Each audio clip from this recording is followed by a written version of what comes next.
Bienvenidas y bienvenidos a este programa, a su programa Ya lo dijo la Corte, en el cual analizamos los fallos emblemáticos, las sentencias más importantes del máximo tribunal de la República. Y el día de hoy vamos a comentar, vamos a analizar el amparo en revisión 805, diagonal 2018, que trata dos temas fundamentales para la discusión jurídica contemporánea en nuestro país. Por un lado, ¿qué sucede con aquellos deberes que imponen la Constitución o los tratados internacionales a las autoridades para que se legisle, para que existan normas jurídicas que regulen determinadas situaciones y que protejan determinados bienes jurídicos? Y por otra parte, vamos a analizar también un tema sustantivo y de fondo que tiene que ver con el llamado discurso de odio. Es una cuestión que limita la libertad de expresión, es algo que protege también bienes jurídicos de la mayor relevancia. Y bueno, para entender estas dos cuestiones tenemos hoy dos invitados de lujo. Le doy la bienvenida a Alejandro Castañón. Muy bienvenido, Alejandro. Y a Guillermo López. Guillermo, bienvenidos. Gracias a los dos por estar aquí. Y pues, ¿por qué no empezamos un poquito, Alejandro, por qué no nos cuentas cuál es el origen de esta sentencia de la Suprema Corte? Claro que sí. Este asunto llega a la Suprema Corte porque una asociación civil que está dedicada a la defensa de los derechos humanos presenta un amparo en relación a una omisión del Estado mexicano al cumplimiento de un tratado internacional. En este caso es la Convención sobre la Eliminación de todas las formas de discriminación racial. Esta convención se aprueba en 1965 y en 1975 la ratifica el Estado mexicano. Esta convención incluso es ratificada antes de otras tan importantes como la Convención Americana sobre Derechos Humanos, la Convención de Derechos Civiles y Políticos. Digamos que era una obligación añeja que, advirtiéndolo la asociación civil, decidió promover un juicio de amparo contra esta condición porque a su juicio no se había dado cumplimiento a las obligaciones que ahí estaban previstas. Guillermo, entre las autoridades responsables, bueno, en este tipo de amparos a los cuales se refería Alejandro, pues se señala al Congreso de la Unión, bueno, Cámara de Diputados, Cámara de Senadores, Presidente de la República, pero aquí hay una peculiaridad. Se observa en el fallo que el quejoso señaló también a la Secretaría de Relaciones Exteriores y eso hace que la Corte estudie por ahí un aspecto particular, ¿verdad? Es cierto, la asociación quejosa señaló también como autoridad responsable a la Cancillería, a la Secretaría de Relaciones Exteriores, pues básicamente con esta idea de su participación en temas de derecho internacional. Sin embargo, esta dependencia niega los actos que se le reclaman, su participación en los actos que se exigen del Estado mexicano y finalmente el juez en ese aspecto concreto sobresee, esto es, no considera que el juicio procede en ese caso por la negativa del acto y también porque no se demostró que en efecto tuviera alguna participación o alguna obligación para cumplimentar lo que se estaba exigiendo. Porque medularmente lo que el quejoso reclama es un procedimiento legislativo que no se da, es decir, reclama una omisión de ese procedimiento legislativo, pero ahí Cancillería dice, bueno, como coloquialmente dice, pues ¿y yo por qué, verdad? Sí. ¿Cuál es mi intervención? Las secretarías de Estado no intervienen, digamos, formalmente en un procedimiento legislativo. Exactamente, y bueno, de hecho también estaba la Secretaría de Gobernación, que ya ahora en la etapa de cumplimiento, pues ha dicho, bueno, yo tampoco tengo facultades para formular una iniciativa, aunque está aceptando la obligación de construirla y contribuir a ello para que la Consejería y en su caso el Ejecutivo Federal desde luego formulen la iniciativa, pero desde la demanda de amparo la asociación quejosa fue muy concreta en lo que exigía de cada una de las autoridades. Obviamente empezó con el Ejecutivo Federal en cuanto a exigirle que se emitiera esta iniciativa. Se acusaba la omisión de no haber dado precisamente, como decía el maestro Castañón, cumplimiento a esta obligación internacional del Estado mexicano y ahí al Ejecutivo lo que se le decía es no has enviado una iniciativa. A las dos cámaras del Congreso de la Unión lo que se les reclama es, en parte es un poco interesante cómo se formula porque pareciera que también da la pauta para que ellas pudieran haber formulado aquella iniciativa, pero bueno, obviamente el haber estudiado el asunto. Bueno, tienen facultades, ahí sí las cámaras, sí, a diferencia de la Cancillería, ¿no? o Gobernación. Y bueno, básicamente esa demanda de amparo me parece que es puntual, es concreta, pero el punto de fondo es la omisión legislativa. El Estado mexicano no ha dado cumplimiento a esta obligación internacional. Hay un tratado, una convención de la cual bien ha hablado el maestro Castañón, y me parece que la litis se centra sobre ese tema. Y vale la pena agregar, esta convención que mencionaba el maestro Castañón es muy interesante porque el problema que se presenta en este juicio de amparo, que básicamente se desarrolla pues, en 2017, ya que en el 18 se resuelve en 19, pero en realidad la problemática data, me parece, de menos, pues desde 1965. Bueno, Claro. cuando se emite la convención, había un plazo de 1 año para que los estados dieran cumplimiento a ello. Y aunque México firmó al año siguiente, en 1966, y la ratificación pues viene mucho después, se discute en Congreso hasta el 73, 74, ratifican más o menos, se publica en el 75 esta convención. Lo cierto es que la misma contemplaba desde luego un proceso de seguimiento a las obligaciones de los estados parte. Y para ello, bueno, se integra un comité, el Comité precisamente para la lucha contra la discriminación en el marco de las Naciones Unidas. Y se desarrollaron... Contra la discriminación racial, ¿verdad? Exacto. Gracias, doctor, por precisarlo, porque precisamente esta convención se enfoca en discriminación racial, incluye también cuestiones de discriminación a personas de otro color, de origen étnico en particular, pero parte de la defensa, ya hablaremos más tarde de eso, se decía es que ya se dio cumplimiento, inclusive más allá de lo que exige esta convención enfocada al tema de discriminación racial. Sí es una primera convención muy enfocada a ello, pero la verdad el artículo 5º va más allá. El título a veces pudiera parecer un poco engañoso. Creo que es una convención que protege mucho más de lo que se denomina. Lo que destacaba yo es que este comité vino sesionando desde 1965 en distintas ocasiones y a los estados les vino exigiendo cumplimiento. Siempre este comité decía no se ha dado cumplimiento, y particularmente al artículo 4º de esta convención, del cual hablaremos más adelante. Sí. Y hubo varias observaciones al Estado mexicano en distintos años, 72, 85, y bueno, pues hasta ahora viene este amparo. Alejandro, a ver, para quienes nos están viendo, Guillermo nos da una pista ahí muy interesante, una omisión, algo que se debió haber hecho, y se debió haber hecho pues hace décadas, ¿no? No estamos hablando de 1 mes o 2 meses que ya pudieran configurar una omisión, pero aquí estamos hablando de una cosa, vaya, considerable. Sí. ¿Por qué no nos cuentas, hay precedentes de la Corte? ¿Qué dice? Está en la Constitución, está en la Ley de Amparo. ¿Se puede, por medio del amparo, controlar también lo que la autoridad no hace? Claro que sí. Una de los, digamos, de las aperturas que se dio con la reforma en 2011 y con este trabajo que ha estado haciendo la Corte es la apertura y la nueva ley de amparo al análisis de omisiones legislativas o omisiones de las autoridades.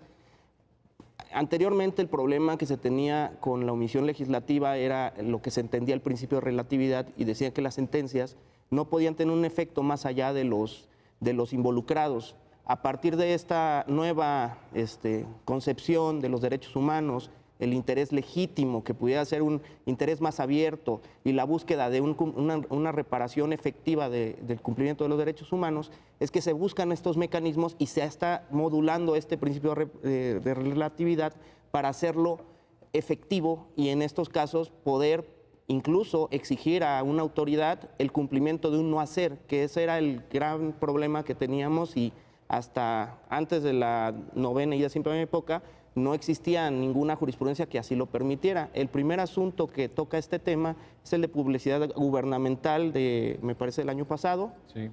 En ese asunto se obliga al Congreso a legislar en materia de propaganda gubernamental, a raíz de que la propia Constitución establecía esa exigencia en un periodo determinado. Lo interesante de este asunto es que la asociación replica esta misma idea, pero lo hace a partir de un tratado internacional. Eso es muy importante. Eso, la sentencia lo destaca. Porque entonces la pregunta, Alejandro, sería, a ver, en el precedente anterior que tú señalabas de publicidad gubernamental, había un mandato constitucional, que era el artículo 134 de nuestra Carta Magna. Pero aquí es un tratado. Así es. ¿Qué dice la Corte? ¿También es obligatorio? Claro que sí, y mucho fue en función también a la reforma del 2011, cuando incorporan a los tratados de materia de derechos humanos al texto constitucional y se homologan estas resoluciones y hace una interpretación en el cual las obligaciones de derechos humanos, tanto en la Constitución como en tratados internacionales, pues son de cumplimiento obligatorio, y si el Estado mexicano se obliga a hacer una legislación en tal sentido, pues tiene la obligación y debe darse cumplimiento, ¿no? Cuando hablas del Estado mexicano, quiero entender que se trata de todo tipo de autoridades. Efectivamente, es cierto. Y lo comento porque si bien es cierto que las autoridades señalas como responsables por el quejoso así lo determinó por las razones que él podrá explicar, pero las autoridades responsables son las del Congreso de la Unión, quienes integran el Congreso de la Unión. Pero uno podría pensar, escuchando tu muy clara explicación, oye, pues esto a lo mejor también compete a las entidades federativas, ¿no? Claro En que su sí. caso, porque un tratado internacional baja de manera completa, ¿verdad? De acuerdo, completamente. También me parece que el quejoso podría haber incluido incluso a alguna entidad federativa, si es que estuviera... O a todas. O a todas, porque este cumplimiento del tratado internacional es en general a cualquier autoridad mexicana. Claro que ahí habría que ver, ahorita vamos a regresar a esos temas de interés legítimo, ¿verdad? Exacto. En función del domicilio de la propia persona moral. Ese tema también me interesa. Bueno, a ver, le quiero preguntar a Guillermo. Entonces, regresemos a la convención. Una convención de Naciones Unidas que contiene un mandato específico donde dice se tienen que sancionar ciertas conductas. Conductas que englobaríamos, por poner una etiqueta contemporánea, yo no sé si esta etiqueta se usaba ya en los años 60 o 70, discurso de odio. Tiene que ver con defender ideas como la superioridad racial, una raza que es superior a otra, como la incitación a la discriminación racial, también por ahí está mencionada en la convención, como el hecho de que los estados se comprometan a prohibir la existencia de organizaciones que pues incurran en estas conductas, o incluso el financiamiento, por ahí también se menciona, ¿no? El financiamiento de este tipo de organizaciones que desde luego son extremadamente nocivas, perniciosas, violadoras de derechos humanos, ¿no? Bueno, pero el punto es que, dice la convención, bueno, entonces, Estado mexicano sanciona. ¿Cómo? Ahí viene la pregunta.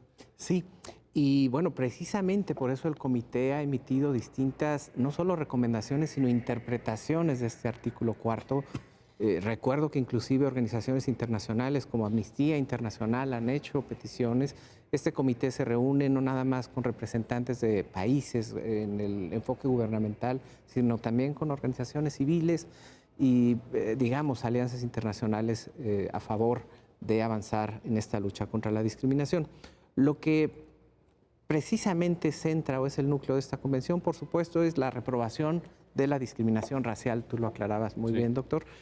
Y el artículo cuarto inicia precisamente con una reprobación de todo tipo de discriminación por índole racial, decía ese rato también contra personas por razón de su color de piel, o personas pertenecientes a un grupo étnico. Entonces arranca ese artículo cuarto con esta reprobación, pero en su primer párrafo complementa muy bien que esa reprobación y lo que se busca luchar con esta convención y en particular con este artículo cuarto está relacionado con las obligaciones que los estados deben garantizar a sus ciudadanos, bueno, y a toda persona en términos del artículo quinto.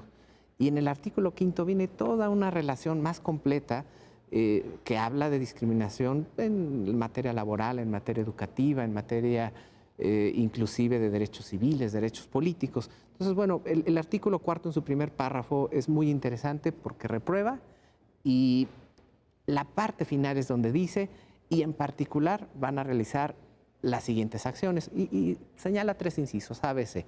Lo que aquí particularmente se está combatiendo en la omisión legislativa de que no se haya legislado sobre los incisos A y B. El inciso A, me parece, puedo hablar de 5 conductas en particular.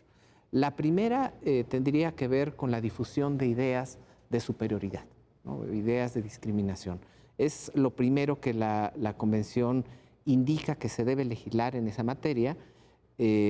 Habla de hecho punible al final, y ahorita lo discutimos. Eso es ¿no? importante Sí. porque las autoridades señaladas como responsables pusieron en duda que a partir de esa expresión que tú nos estás haciendo favor de recordar, implicara la obligación del Estado mexicano de sancionar penalmente. Exacto. Ahí hay una discusión, ¿no? Sí, es Creo un que tema la profundo. sentencia lo aborda. Lo aborda, me parece, hasta donde la litis lo permite, Claro. pero es un tema que da mucho a discutir. La propia convención no es clara, inclusive si da uno lectura a sus versiones en inglés, en francés, pudieran darse interpretaciones, porque sabemos que también hay teorías que hablan del delito civil, del delito administrativo, aunque en nuestro contexto, bueno, el delito es únicamente en la materia criminal, en materia correcto. penal. Entonces sí podría existir interpretación. De hecho, sí, una de las últimas recomendaciones del comité que hemos mencionado es muy clara en cuanto a que no todo tiene necesariamente que sancionarse penalmente porque no necesariamente puede tener la gravedad. Pero bueno, el mandato habla de hecho punible, decía difusión de ideas. ¿Qué sigue de la difusión de las ideas? La incitación, ¿no?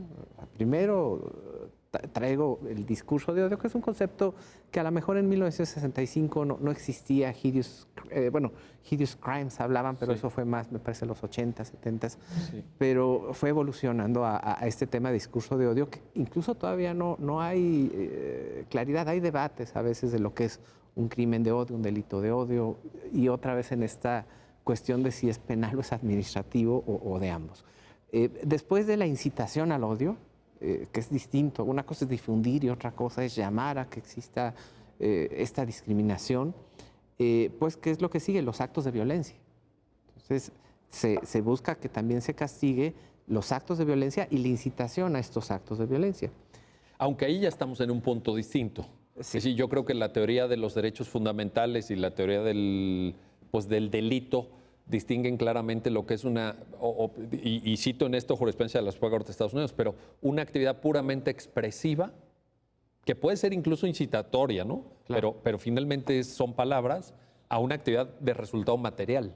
Es decir, lesionar a una persona, golpear a una persona, ¿no? En fin, ya el paso es... Ahí yo creo que ya nadie lo discute. Eso tiene que ser castigado, vaya. Claro. ¿no? Es más debatible incluso lo que es difusión de ideas de odio, porque ahí entra subjetividad posiblemente, Sí. pero ya un acto de violencia me parece puede ser un poco más objetivo. En eso yo creo que tenemos que estar de acuerdo, ¿no? Y bueno, y se castiga no nada más el acto, sino también la incitación al acto. Claro. Y lo que sigue es muy interesante porque también se pretende obligar a los estados a que castiguen, sancionen, digamos, la participación o el apoyo a las actividades de odio, de discriminación, y decías muy bien, el financiamiento incluido en eso. Y el inciso B, me parece, reitera un poco esto, pero más englobado a la prohibición de las organizaciones que promuevan este tipo de conductas.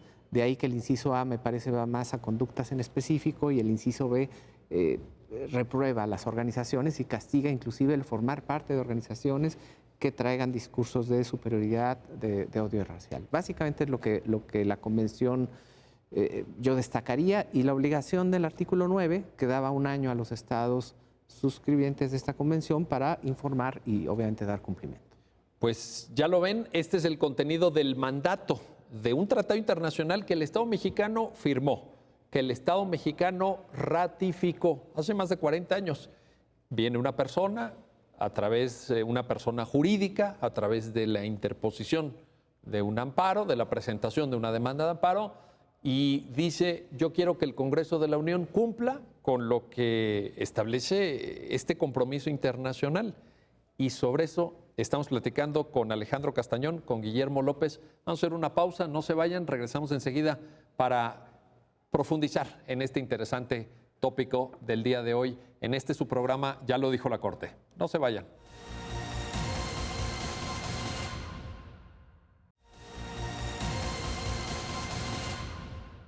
Bueno, pues regresamos a este programa, ya lo dijo la Corte, su programa en el cual estamos analizando los fallos emblemáticos, las sentencias más importantes del máximo tribunal de la República. Y en esta ocasión estamos conversando, analizando, intentando entender una sentencia de gran profundidad, que trata un tema importante. A través del juicio de amparo se pueden hacer valer violaciones a los derechos humanos por aquello que la autoridad no hace, lo que técnicamente se llama una omisión. Y entonces, en este amparo, justamente el amparo en revisión 805-2018, pues la Corte vino a analizar una obligación impuesta por un tratado internacional. Guillermo López, nuestro invitado del día de hoy, junto con Alejandro Castañón, nos hablaba del alcance de la obligación que está en el tratado internacional, estos artículos cuartos, el artículo quinto, luego el plazo establecido en el noveno, en fin. Pero yo le quiero preguntar a Alejandro, a ver, ya Guillermo nos explicó el alcance de la obligación, pero las autoridades mexicanas dijeron, al contestar en sus informes justificados, dijeron, yo ya cumplí, ya cumplí. ¿Por qué no nos platicas de ese punto? Claro que sí. Cuando rinden los informes justificados las autoridades, su defensa en este caso era precisamente decir que no había omisiones legislativas. ¿Cuál era la razón? Pues ellos basaban, digamos, esta acción legislativa en el Código Penal Federal. Es el Código Penal Federal en el artículo 149 ter. En este artículo se establece o se castiga la discriminación por cualquier concepto, y ellos justificaban que aquí se encontraba, digamos, tipificada la conducta. Sin embargo, este artículo está sujeto a tres condiciones de discriminación específicas. No es una conducta de un tipo abierto, sino que esta discriminación debe de darse en tres ámbitos. El primero es que se nieguen prestar servicios a cualquier persona cuando quiera acudir a hacer uso de algún servicio, a alguna necesidad, y se le niegue. Eso podría tipificar un delito, el delito de discriminación. El segundo es cuando se niegue la exigencia o el poder hacer válidos derechos laborales o servicios de carácter de servicios de salud. Esa sería, digamos, la segunda conducta. Y la tercera es hacia el régimen educativo, que hay una negativa, una restricción para los derechos educativos. Digamos que si bien al principio la conducta es abierta, con estos tres casos, pues la cierra o la restringe solo a estas tres condiciones, y por tanto, pues digamos que es un tipo penal pues muy específico y no tan abierto como lo exigía la convención, ¿no? Ahora, las autoridades también mencionan otra normatividad, es así más amplia, que es la Ley Federal para prevenir y eliminar la discriminación, ¿verdad? Así es, esa fue la segunda condición, que ellos decían que ahí se encontraban protegido, digamos, estas conductas. Sin embargo, y aquí apoyados en una de las observaciones que hizo el Comité para la Eliminación de la Discriminación Racial, indicaron si no mal recuerdo, fue en 2012, que esa ley no protegía o no tenía la condición exacta para poder proteger esta convención. ¿Por qué? Porque no hablaba de discriminación racial, sino que hablaba de discriminación en general, por origen étnico, social, etcétera. Pero digamos que para efectos de la convención pues era necesario hacer un énfasis o hacer específicos en relación a esto del discurso de odio y discriminaciones raciales. Por eso no se consideró en ese momento. Porque además, Alejandro, pues es que lo que tú nos estás contando, por ejemplo, del Código Penal Federal, pues yo lo veo muy limitado, ¿no? Es decir, pues que un servicio público, que si salud o educación, que no es muy importante, claro. No hay que menospreciarlo. Pero pues si uno compara lo que nos estaba platicando Guillermo en cuanto al alcance de los artículos cuarto y quinto, pues no lo veo ahí uno reflejado, ¿no? Efectivamente. Y también hacer la salvedad, este artículo se establece hasta el 2012. No había nada antes de esa fecha y por tanto pues ni siquiera había un intento del Estado mexicano por cumplirlo, ¿no? Y respecto al comentario que nos compartes de la ley para prevenir y eliminar la discriminación, pero esa no es penal. No, además tiene esta característica de norma administrativa, sanciones administrativas, y pues también está en lo que comentaba el maestro, el tema de cómo debes de tipificar o sancionar, si todo debe ser penal o solo administrativo, y si tuviéramos esta línea de que se está, digamos, protegiendo con la ley de discriminación para prevenir la discriminación, pues estaríamos limitados solo a los ámbitos administrativos y se está dejando los casos más graves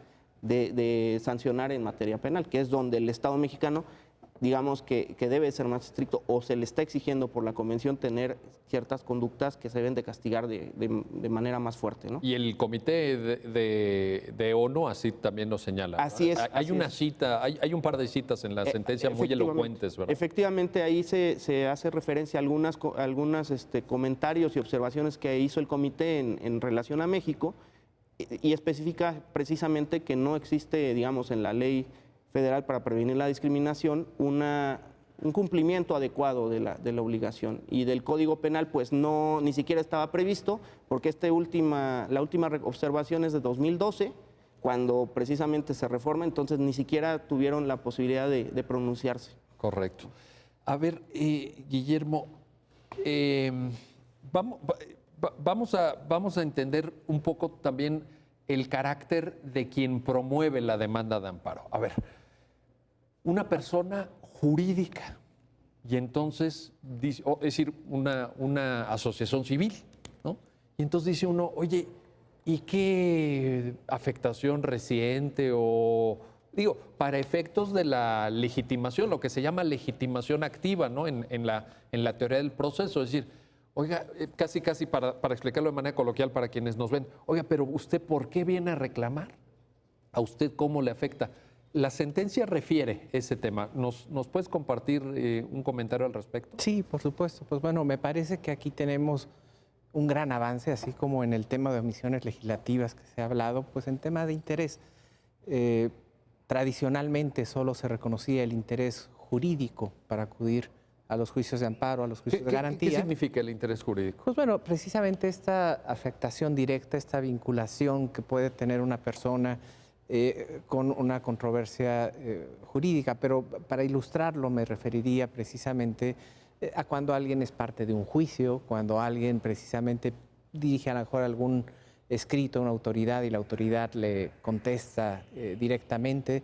En fin, tiene que haber esta relación de derecho entre dos sujetos, normalmente pues una persona física y una autoridad, pero entonces, también puede ser una persona moral. Ahí hay interés jurídico y esa persona, si estima, si considera que se le está violando un derecho humano, puede promover un juicio de amparo. Por supuesto, y eso, bueno, en toda la historia de amparo ha sido reconocido. Obviamente, los juicios de amparo siempre tradicionalmente derivan de juicios de origen, juicios civiles, juicios penales, administrativos, procesos, en fin, pero también de actos que afectan a las personas físicas, personas jurídicas de manera directa, de manera concreta. Hay una relación de derecho muy marcada. Pero la gran ventaja que hoy se tiene a partir de estas reformas del 2011 a la ley de amparo, permiten reconocer el interés legítimo. Y ahí habrá que separar el interés simple, del cual ahora comentaremos. El interés simple lo puede tener pues cualquier persona, ¿no? Cualquier persona podría decir, México no ha cumplido esta convención, quiero que lo cumpla. O alguna persona podrá decir en interés simple, pues bueno, yo quiero que exista cerca de mí un estadio para poder ir a correr, un gimnasio público, un parque. Todos tenemos interés, desde luego, simple para exigir ciertas cuestiones, pero el interés jurídico, que es el tema opuesto, ya establece una relación jurídica a partir de un juicio, un procedimiento o una negativa, un acto. En medio me atrevería a decir tenemos el interés legítimo. Una postura intermedia, ¿no? Un concepto ahí sí, entre el simple y el jurídico. Exactamente. Y el legítimo exige que exista cierta relevancia en la afectación. No tiene que ser necesariamente esta relación a partir de un juicio en el que uno forme parte. En este caso, el interés legítimo se reconoce porque tenemos una persona moral, no cualquier persona moral, sino una persona moral especialmente creada para promover, para proteger los derechos humanos. Su objeto es ese. Es una persona... A ver, ¿su objeto dónde está? En su escritura, bueno, en el acta constitutiva refleja en la escritura respectiva. O sea, que para quienes nos están viendo, la persona moral fue creada para eso. Exactamente. Esa es su razón de ser. Por supuesto. Así lo establece en sus estatutos. Sí, claro. Y esto, debo decir, ha abierto un campo interesante para el litigio estratégico. A veces un poco cuestionado, pero no cualquier organización podría venir, sino una organización que realmente tenga incumbencia. Ha estado también a veces debatido si es suficiente el objeto social incluido en el acta constitutiva. Hay precedentes, ¿no? Incluso de la Corte. Exactamente, porque se ha debatido de si es suficiente el objeto y a veces habrá algunas posturas que digan, bueno, sí, el objeto ahí está, pero también tienes que demostrar que has hecho algo para cumplir ese objeto. Claro. Pero bueno, en lo general ha prevalecido el tema de la finalidad de la organización y yo creo que en este caso se reconoce porque en efecto es una asociación civil creada para ello y creo que hay los elementos necesarios para que venga en este caso a defender esta omisión. Y además así lo dijo la Corte. Exacto. En la sentencia lo reconoce con toda claridad. Ahora, esto que nos estás comentando, Guillermo, es especialmente importante en función de la explicación que nos compartía Alejandro al principio, en el sentido de decir, bueno, pues es que aquí hay una omisión. Entonces, en esa lógica del interés jurídico, tal como nos lo estás explicando, pues esa relación jurídica no se pudo haber dado en función de que lo que se está reclamando es algo que no existe. Exactamente. Es una omisión. Es una omisión legislativa y bueno, me parece que precisamente la asociación, y lo apuntaba en alguna conversación que tuve con el maestro Castañón, pues precisamente indica que para poder cumplir con su objeto, para poder defender los derechos humanos de las personas, pues requiere que el Estado mexicano cumpla en principio con esta convención. A ver, tenemos un tratado internacional, te pregunto Alejandro, sí. Tenemos un tratado internacional, se ha hecho referencia, tú lo has mencionado, Guillermo lo ha mencionado, al trabajo del Comité contra la Discriminación Racial, un organismo que depende de la ONU y que se desprende de la existencia misma de la convención. Y la pregunta aquí sería, oye, a ver, pero esas observaciones que hace el comité, el material que produce el comité, ese o cualquier otro comité, porque hay comités de derechos de niños, de derechos de mujeres, hay una comisión de derechos humanos también, en fin. ¿Son obligatorios para México esos materiales? Sí, bueno, lo que vimos es que a partir del 2002, si no mal recuerdo, México suscribió la obligatoriedad y reconoció la obligatoriedad de este comité expresamente para todas estas recomendaciones. Normalmente pues no son vinculatorias, son muy buenas decisiones, observaciones, pero las tomamos siempre como un tema pues para poder enriquecer las sentencias o para poder hacer este tipo de ejercicios. Sin embargo, en este caso, en el tratado para eliminar la discriminación racial, el comité tiene injerencia y es obligatorio para el Estado mexicano por así haberlo suscrito y por tanto, pues estas observaciones les tuvieron más peso en esta resolución, ¿no? Y por eso se destacan en ese tema, ¿no? Entonces, Alejandro, pienso en un abogado, pienso en un juzgador, incluso del fuero común, algún integrante del Poder Judicial Federal que nos esté viendo y esté escuchando tu comentario, tú le dirías, a ver, hay que leer la convención, bueno, pues sin duda es obligatoria en términos de la Constitución mexicana, etcétera, pero también hay que seguir lo que dicen los comités, bueno, particularmente pero digamos en general. Entonces, tú dirías, forma parte también del material jurídico con el que hay que trabajar. Pues es lo que estamos poco a poco, cada vez familiarizándonos más, a veces pues siempre primero empezamos con las convenciones y ahora cada vez estamos nutriendo estas resoluciones y este tipo de decisiones a través de este tipo de opiniones internacionales, porque al final de cuentas pues estamos hablando de derechos humanos y como sea que la mayoría de los países tenemos estas mismas bases y la aplicación se da en la generalidad, ¿no?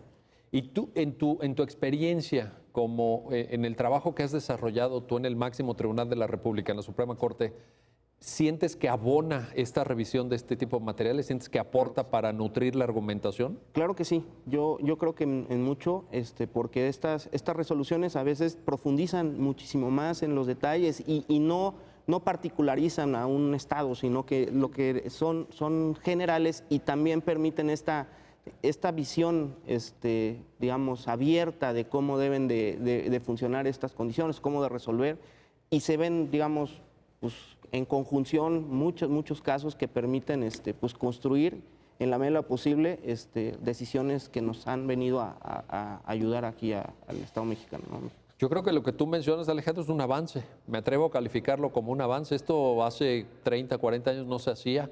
Hoy la Corte está allegándose de estos materiales, está haciendo un uso argumentativo de estas cuestiones y me gusta mucho el comentario cuando dices, bueno, es que aquí estamos hablando de derechos humanos.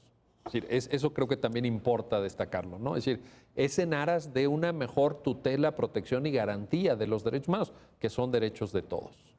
Le quiero preguntar, Guillermo, a ver, discurso de odio.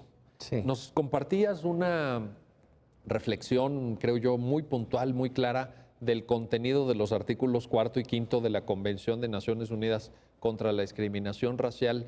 Y ya por ahí comentábamos también, ¿no? Esta idea de que, bueno, las autoridades mexicanas dicen, yo ya cumplí, tengo un código penal, tengo una ley federal para prevenir la discriminación, pero en la sentencia la Suprema Corte afirma, el odio racial, la discriminación racial es distinto a otros tipos de discriminación, requiere de un tratamiento jurídico diferenciado. ¿Por qué no nos compartes una reflexión al respecto? Sí, es cierto. Cuando se analiza el caso, obviamente hay una litis y es a veces difícil salir de lo que estrictamente está planteado.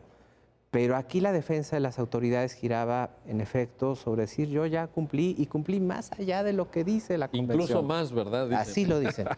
Y bueno, yo creo que nadie niega que es un avance el artículo 149 ter del Código Penal Federal, por supuesto, es un gran avance en la lucha contra la discriminación, y también la Ley Federal para prevenir y combatir la discriminación son normas jurídicas muy valiosas para el Estado mexicano.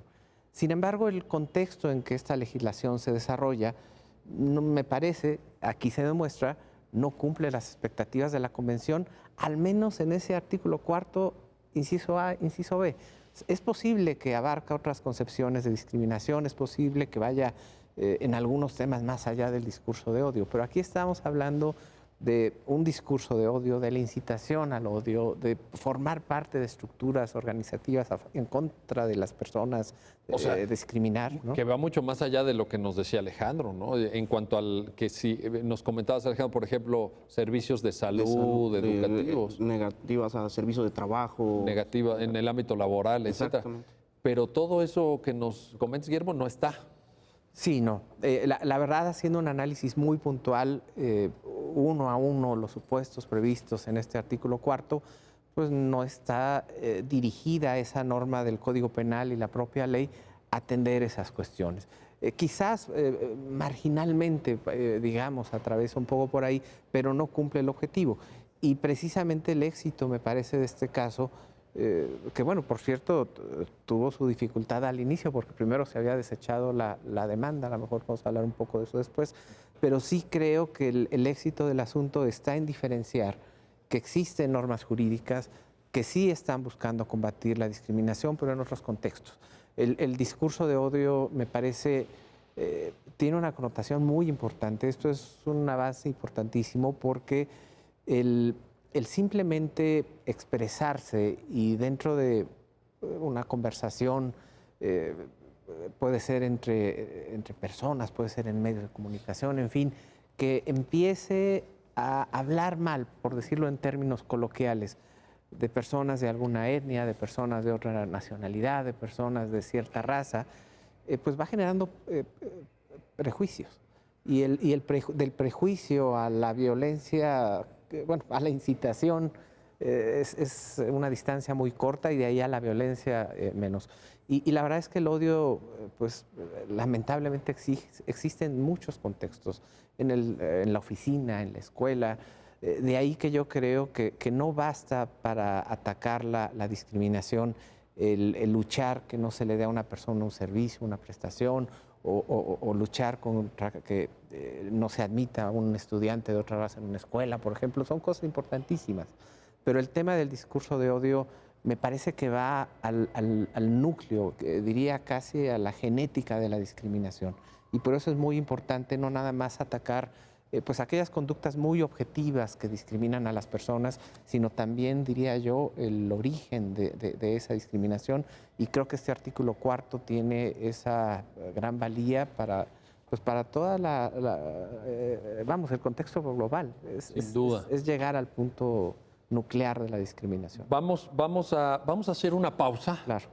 Alejandro, Guillermo, no se vayan, regresamos enseguida porque Guillermo nos está poniendo en una dirección muy interesante y regresando quiero que comentemos con nuestros invitados ese punto. No todo discurso está protegido por la Constitución. Las palabras dañan, las palabras pueden infligir daños a las personas y por eso es que hay que ser cuidadosos. Las convenciones internacionales, los fallos de la Suprema Corte así lo manifiestan y sobre esto vamos a regresar. No se vayan, aquí estamos en su programa, ya lo dijo la Corte. En un momento continuamos.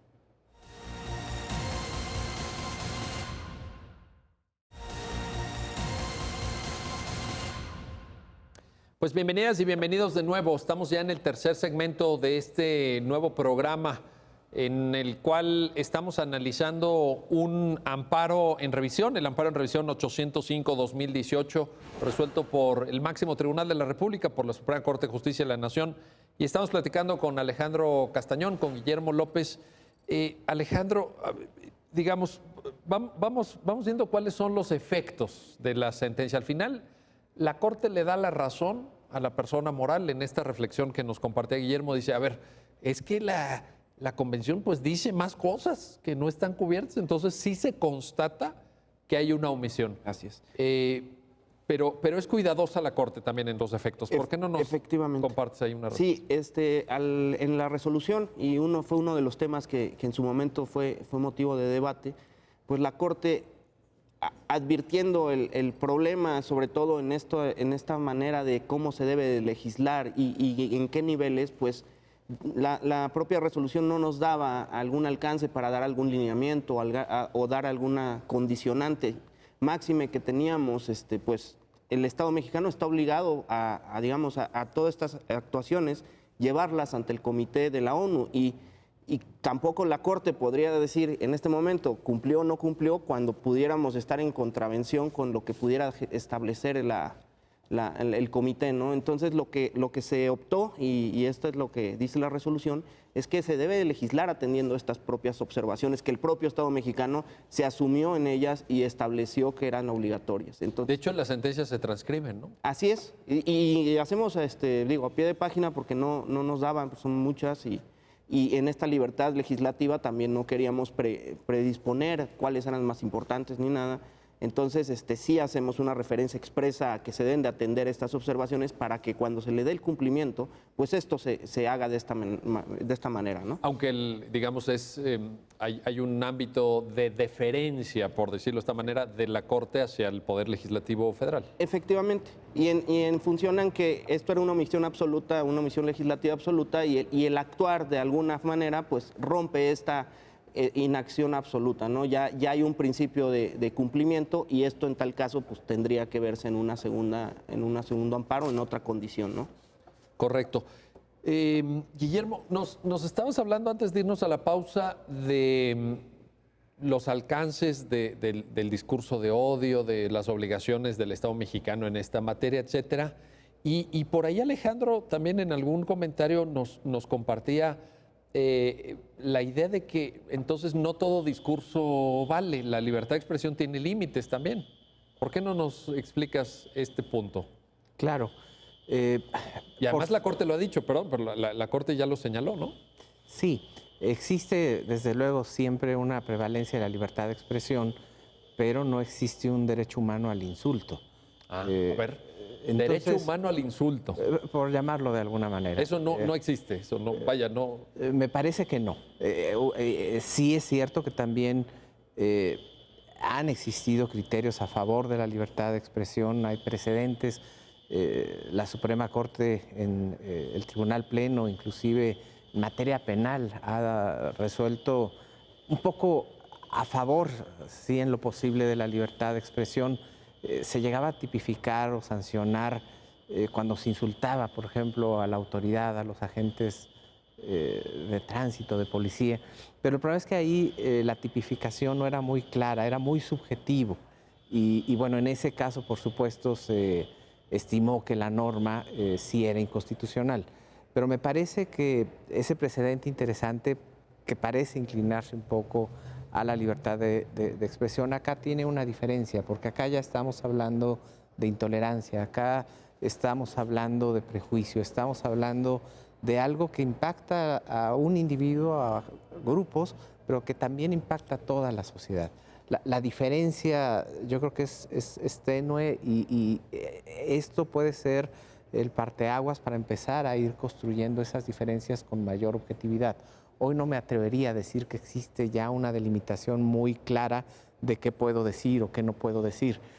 Tendrá que esto obviamente legislarse y es parte de la dificultad de la concesión del amparo en este caso, porque en esta libertad configurativa que tiene el Poder Legislativo, pues tipificar estas conductas como delito o en su caso algunas posiblemente como faltas administrativas que no lleguen a ser de un nivel criminal, pero que sí deban sancionarse al menos de manera administrativa, pues será necesario ver cómo legisla el Congreso. Y ahí es donde tendrá el Congreso que poner, digamos, en blanco y negro, dónde están los límites entre la libertad de expresión y la intolerancia, el discurso de odio. No existe en México una definición del discurso de odio, es más una definición académica, diría yo, pero lo que sí queda claro, no hay, yo así lo he entendido, un derecho humano al insulto, ¿no? Pero bueno, aquí estamos hablando ya no nada más del insulto, sino del odio, y creo que hay también... Ya es un nivel incluso superior, diríamos. Superior, ¿no? Sí.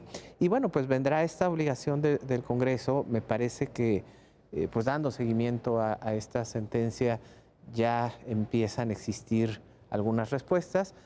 Ya el juzgado de distrito, que es responsable de dar cumplimiento a ello, por un lado, bueno, ha requerido para que en el término de un año, tomando en analogía este artículo 9, el Congreso, bueno, se dé todo el proceso legislativo. Obviamente, ya comentaba yo al inicio, Gobernación asumió ya cierta responsabilidad para desarrollar un proyecto, enviarlo a la Consejería Jurídica y en su caso que el titular del Ejecutivo Federal envíe la iniciativa. Por su parte, particularmente el Senado ya remitió un calendario de fases de cumplimiento. Esto estaría estimado alrededor de julio de 2020. Son plazos que se han presentado. El propio Congreso ha mencionado que, bueno, esto puede estar sujeto obviamente a los propios términos de la discusión, puede prolongarse, ya será cuestión del juez de distrito el resolver, pero el tema es qué es lo que tiene que cumplir. Y aquí hay que distinguir un poco porque la sentencia del juez de distrito era un poco más orientada a así tipificar como delito tal cual estas conductas mencionadas en el artículo 4, incisos A y B de la Convención. Sin embargo, me parece que vale la pena apuntar que la primera sala, cuando la señora ministra y los señores ministros discuten el asunto, pues precisamente hacen hincapié en lo que ya apuntaba el maestro Castañón, en las recomendaciones, observaciones que ha emitido el comité, porque ellos sí han desarrollado un poco más de criterios, un poco más objetivos de hasta dónde podría llegar esto. Lo que se dice es que se tomen en cuenta, no nada más que se transcriba y que se diga esto es delito, sino que se tomen en cuenta también estas cuestiones de recomendaciones y observaciones que básicamente han tratado de decir, bueno, no todo necesariamente va a ser un crimen, un delito. Habrá algunas conductas que a lo mejor están en una fase previa a la gravedad del discurso de odio. O sea, podría haber un núcleo, digamos, penal Exactamente. considerado como delito y quizá alguna conducta periférica, me imagino, o sea, a ver, quizá, no sé, pensando en, ya nos lo dirá el Congreso, pero pensando financiamiento o formas organizativas, ¿no? Bueno, hay una organización de estas que está prohibida y estaría violando la convención, pero pues el fulano era el tesorero o era el que, en fin, ponía el póster, ¿verdad? O sea, a lo mejor ahí pudiera haber una diferenciación en cuanto a la gravedad de la conducta misma. Por supuesto. Y bueno, el tema es difícil, el cumplimiento no es sencillo, precisamente por esta distancia entre lo que una persona puede expresar en un discurso que no necesariamente es de odio, pero es un discurso agresivo, por llamarlo así. ¿Dónde estará ese límite a lo que sí es discurso de odio? Pero digamos un discurso de odio leve, por llamarlo de una manera, que solamente amerite amonestación, alguna multa quizás, y lo que ya realmente es una incitación objetiva, clara, a llamar a la superioridad de alguna raza y por supuesto a la discriminación de otra. Por supuesto eso será, entiendo, difícil, es una tarea compleja, pero se tiene que cumplir este fallo. Bueno, y eso también forma parte, Guillermo, del núcleo de las discusiones contemporáneas sobre libertad de expresión. Por supuesto. Yo lo que, Alejandro, compártenos por favor una reflexión, pero lo que Guillermo nos está con toda claridad perfilando, pues son los grandes debates contemporáneos sobre los derechos humanos, sobre el alcance, sobre a veces equilibrios difíciles, hasta dónde llega lo permitido en términos de la libertad de expresión, cuándo empezamos a entrar en ese terreno del derecho al insulto que ya no está protegido. Pero pues esos son los derechos, ¿no? Efectivamente, es justo lo que ahorita estaba yo por comentar o reflexionar, es precisamente que el problema es que son dos derechos humanos que pudieran estar, el derecho a la libertad de expresión y el derecho de las minorías o de los grupos para que no sean vejados o afectados, ¿no?